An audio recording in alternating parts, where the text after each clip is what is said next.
السلام علیکم ورحمۃ اللہ وبرکاتہ۔ الحمد للہ کفا وسلام علی عبادہ الذین اصطفی، اعوذ باللہ من الشیطان الرجیم، بسم اللہ الرحمن الرحیم۔ حافظوا علی الصلاۃ والصلاۃ الوسطی وقوموا للہ قانتین۔ محترم حاضرین جلسہ، السلام علیکم ورحمۃ اللہ وبرکاتہ۔ میں اصل موضوع پر کچھ عرض کروں اس سے پہلے ایک واقعہ توجہ سے سن لیں۔ کافی دنوں پہلے کی بات ہے، شہر کوفہ میں ایک ایماندار کلی رہتا تھا جو اپنے گھوڑے کے ذریعے مناسب اجرت پر لوگوں کا سامان لے جایا کرتا تھا۔ لوگ اس سے بہت خوش تھے۔ ایک دن کی بات ہے، وہ معمول کے مطابق اپنا گھوڑا لیے ہوئے سواری کے انتظار میں تھا کہ ایک آدمی اس کے پاس آیا جو ایک پیر سے معذور لگ رہا تھا۔ اس نے کلی سے درخواست کی کہ وہ مجھے فلاں مقام تک پہنچا دے۔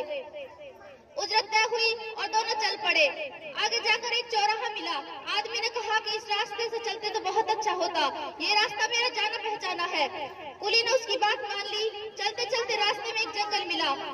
وہ آدمی اچانک گھوڑے سے کودا، تلوار نکال کر کلی کے سامنے کھڑا ہو گیا۔ کلی یہ منظر دیکھ کر ہکا بکا رہ گیا، اس کے پیروں تلے زمین نکل گئی۔ کلی بڑی عاجزی کی حالت سے بولا، بھائی میرا سب کچھ تم لے لو اور مجھ کو چھوڑ دو، میں تمہاری شکایت کسی سے نہ کروں گا۔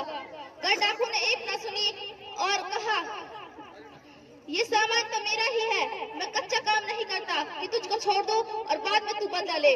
کلی پھر عاجزی کی، اچھا مجھے 2 رکعت نماز پڑھنے کی مہلت دے دو، پھر جو جی میں آئے وہ کرنا۔ آدمی اس پر راضی ہو گیا۔ کلی نے فوراً نیت باندھ لی اور اللہ سے عاجزی کی، اور اس کے آنکھوں سے زاروں کی طرح آنسو جاری ہو گئے۔